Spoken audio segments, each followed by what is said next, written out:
ide utama yang dibahas dalam suatu tulisan atau teks. Sedangkan gagasan pendukung yaitu informasi tambahan yang menjelaskan dalam suatu paragraf utama. Nah, di situ ada Ibu di halaman 50 ada sebuah paragraf. Nanti Ibu bacakan, kalian tentukan kalimat pendukung, kalimat pokoknya, kalimat utama dan penjelasnya. Oke?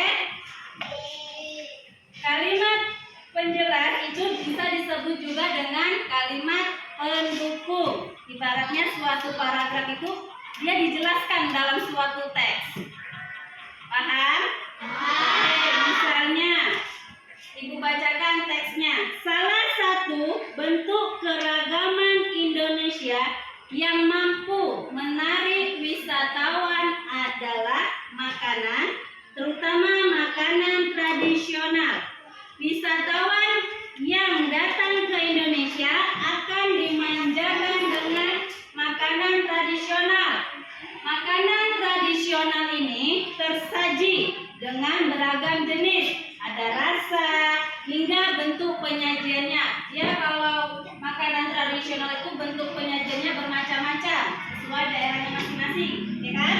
Ada berbagai jenis makanan tradisional, mulai dari makanan utama seperti papeda hingga kudapan seperti getuk. Yang mau Ibu tanyakan, kalau kalian tahu tunjuk tangan ya, jangan berebut saya bu, gitu ya. Nah, tentukan kalimat utama dari teks yang Ibu baca. Siapa yang bisa? Ah, silakan. Salah satu bentuk keragaman di Indonesia yang mampu menarik wisatawan adalah makanan, terutama makanan tradisional. Oke, beri tepuk tangan. Itu kalimat utama, ya. Kalimat utamanya yaitu salah satu bentuk keragaman Indonesia yang mampu menarik wisatawan adalah makanan, terutama makanan tradisional. Selanjutnya, siapa yang bisa memberi penjelasan dari kalimat penjelas? Tunjuk tangan. Oke.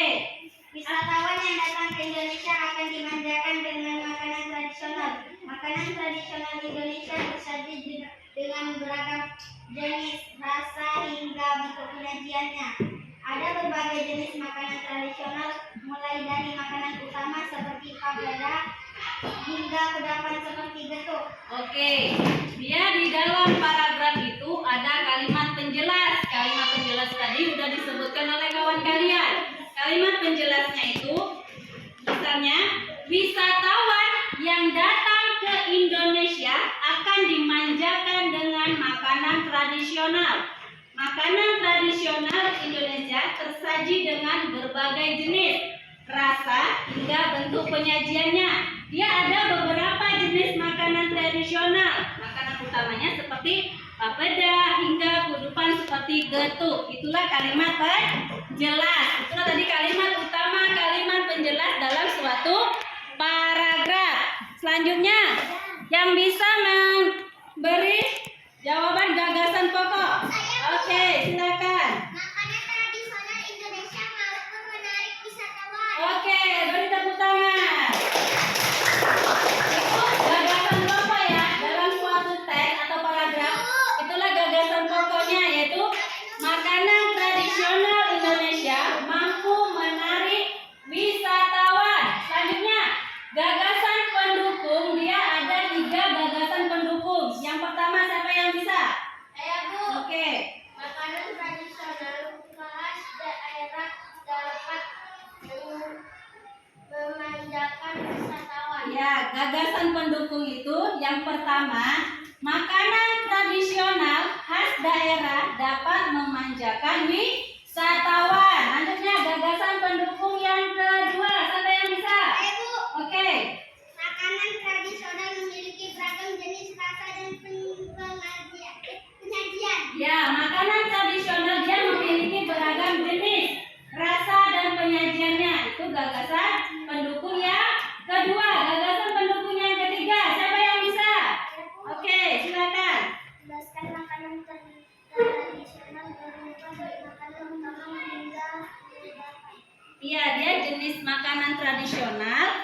yaitu berupa makanan utama hingga kehidupan. Kalimat utama itu kalimat yang terdiri dari ide pokok. Berarti kalau suatu paragraf itu ada ide pokoknya. Dalam suatu paragraf itu ada gagasan pokoknya, ada gagasan pendukungnya, dan juga ada di dalam suatu teks itu kalimat penjelas, kalimat utama, dan ada juga di gagasan pendukung itu nggak cuma satu, ada beberapa gagasan pendukung yang tadi kita bahas ada di 3. Sampai di sini paham? Ada yang perlu ditanyakan? Oke, kalau udah berarti sampai di sini aja materi kita tentang gagasan pokok, gagasan pendukung, kalimat utama, kalimat penjelas, dan gagasan pendukung. Oke, sampai sini kita sudahi dengan pelajaran kita yaitu bahasa Indonesia. Terima kasih. Buka halaman 154. Kita hari ini belajar tentang bagian tumbuh-tumbuhan. Siapa yang tahu ada berapa bagian tumbuh-tumbuhan?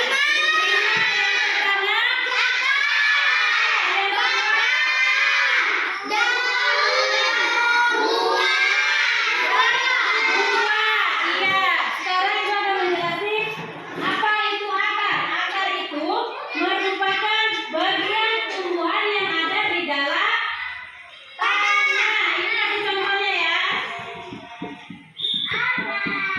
Ini dia pohon yang ada akarnya, yang ada batangnya, yang ada daunnya, yang ada bunganya, dan ada buahnya. Akar ini letaknya di dalam tanah. Dia untuk menyerap air. Akar itu ada 2 jenis. Yang pertama akar serabut dan akar tulang. Ibu bawa contohnya ini akar serabut. Akar serabut dia seperti serabut dan berukuran kecil-kecil. Inilah dia akar serabut. Paham? Kalau akar tunggang dia akarnya besar dan akarnya sebagian menjadi akar utama. Fungsi akar itu untuk menyerap air dan zat dari dalam tanah. Jadi kalau ada hujan, dialah akar inilah yang untuk menyerap makanan, menyerap air. Makanya kalian kalau punya tanaman wajib disiram. Kenapa? Tanaman juga butuh nutrisi, ya kan? Butuh makanan. Makanya yang menyerap itu akar. Selanjutnya batang. Ini dia batang. Batang ialah bagian tumbuhan yang berada di atas tanah. Di atas tanah. Batang ini berfungsi untuk menyalurkan air dan makanan ke daun, ke bunga, ke buah. Ya, akar ini ada 2 jenis. Yang pertama akar berkayu dan akar basah. Akar berkayu contohnya apa? Akar berkayu, batang berkayu apa contohnya? Batang pohon mangga, pohon beringin. Nah, kalau batang basah apa? Pohon sop, pisang, seledri. Ini juga termasuk batang basah. Nah, karena kita pikir udah basah dia.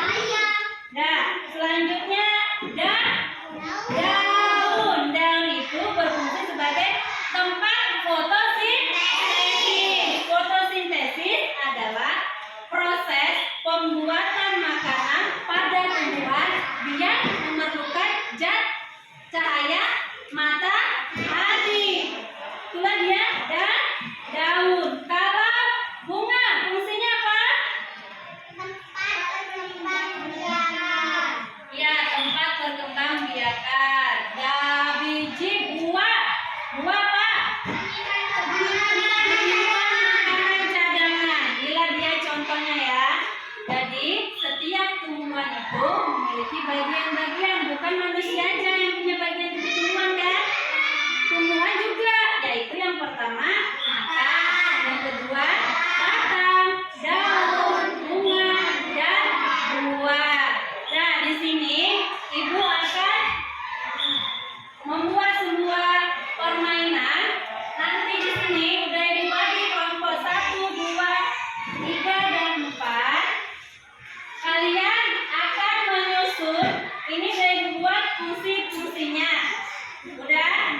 setiap kelompok nanti menempelkan mana dia fungsi akar dan mana dia fungsi batang, mana dia fungsi daun, bunga dan buah.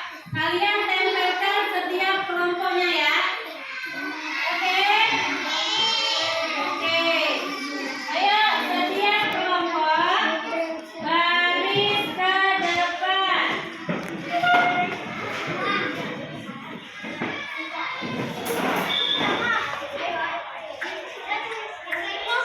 Setiap kelompok yang sudah ibu bagi baris sesuai kelompoknya masing-masing.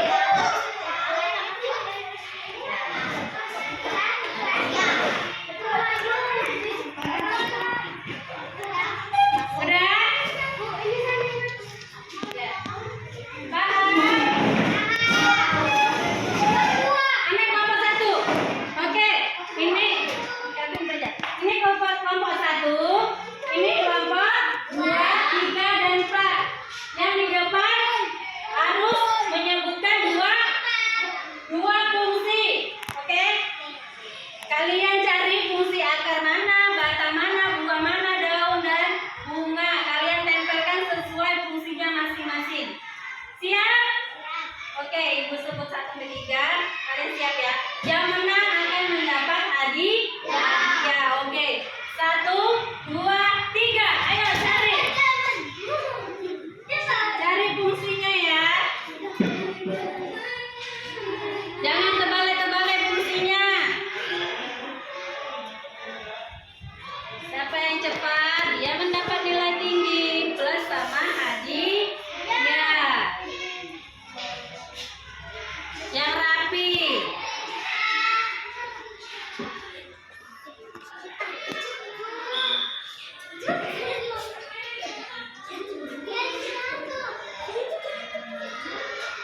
Ayo, ayo. Ayo selanjutnya.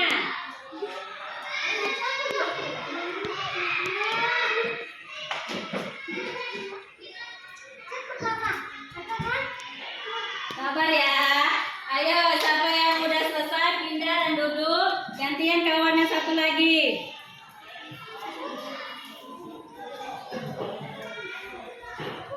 Jangan sampai salah ya fungsinya. Jangan terbalik-terbalik. Lanjut. Ayo, siapa ya yang menang ya? Kelompok 1, apa 2, 3, dan 4.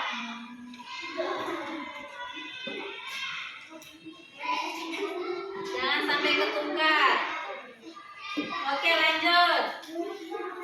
Udah selesai duduk. Yang udah selesai duduk. Ayo cepat. Tuh ada ini.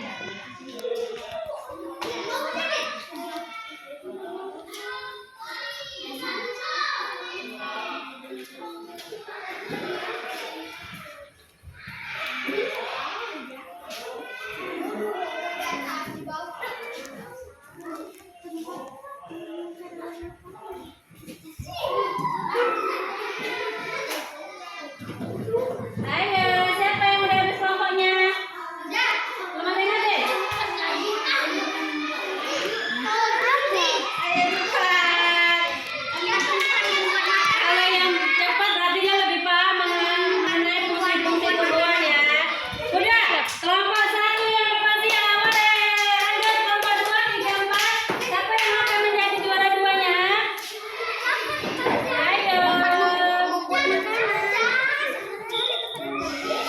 Yang udah selesai duduk. Yang udah selesai duduk. Yang udah siap dulu ya. Kawannya nggak boleh diajarin, biar dia paham. Dia udah paham belum ya tentang fungsi tumbuh-tumbuhan ya? Udah?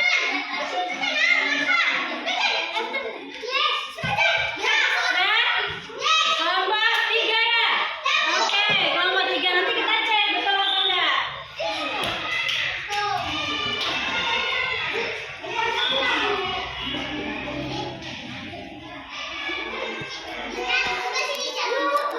Ayo cepat.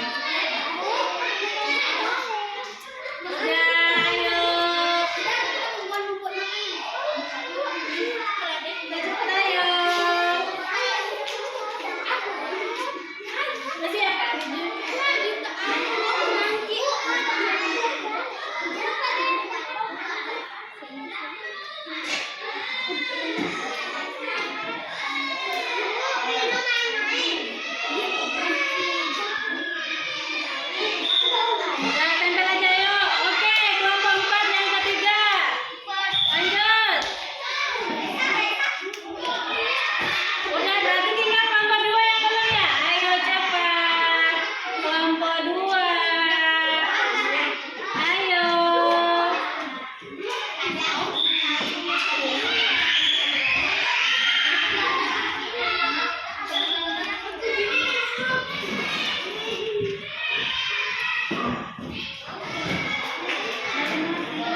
Tadi yang Ibu jelasin apa fungsi bunga?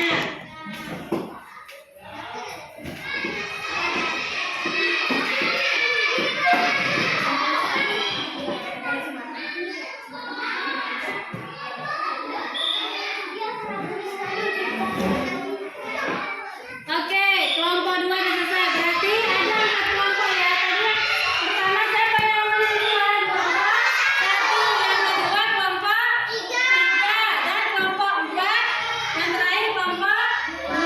Oke, kita sebutkan kelompok 1. Betul nggak ya akar ini fungsinya ini ya? Akar fungsinya menyerap air dan nutrisi dari dalam tanah, juga untuk menopang tumbuhan. Betul? Betul. Terus batang fungsinya mengantarkan air, nutrisi, makanan ke seluruh bagian tubuh. Betul? Betul. Terus bagian daun, dia tempat tumbuhan maupun makanan. Betul. Bunga, tempat berkembang biakan tumbuhan. Betul. Buah, tempat menyimpan cadangan makanan. Oke, berarti kelompok 1 ya. Juara 1. Oke, yang kelompok 3 yang tadi juara 2 ya. Betul nggak ya? Akar menyerap air dan nutrisi. Betul? Betul. Terus batang, ini terbalik ya. Terbalik bacaannya. Menyerap air dan nutrisi dari dalam tanah. Betul? Salah, batang salah.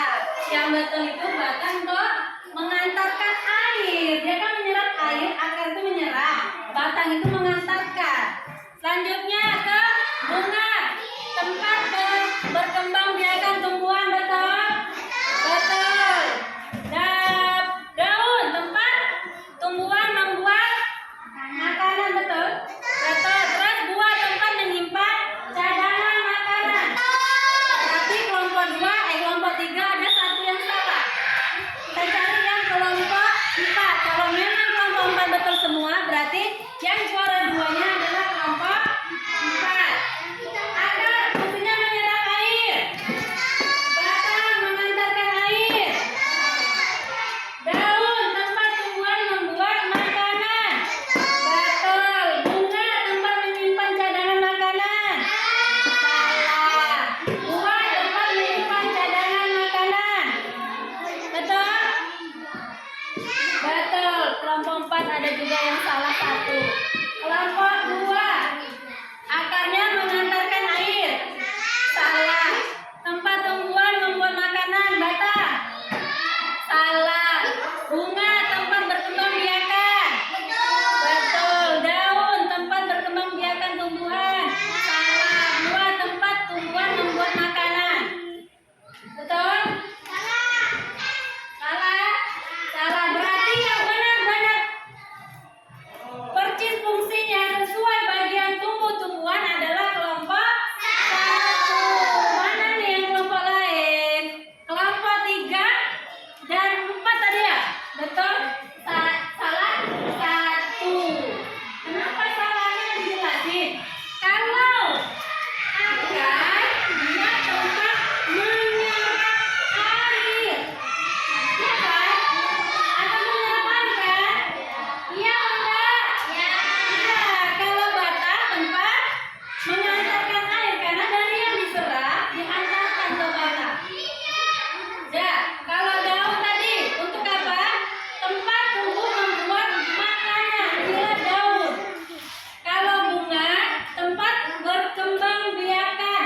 Dia akan menjadi buah. Buah fungsinya tempat menyimpan cadangan makanan. Buah nanti akan menjadi biji. Biji inilah yang nanti akan tumbuh ke dalam tanah, akan berkembang biak. Paham sampai di sini? Ada yang mau ditanyakan? Ada, oke. Sampai di sini kita selesai tentang apa tadi? Membahas tentang apa? Iya, bagian-bagian tubuh tumbuhan. Oke, sampai sini aja pelajaran kita IPA. Oke, terima kasih. Setelah kita selesai mempelajari bagian tubuh tumbuhan, ayo kita bernyanyi biar refleksi dulu ya. Siap? Siap.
Ini Katolik.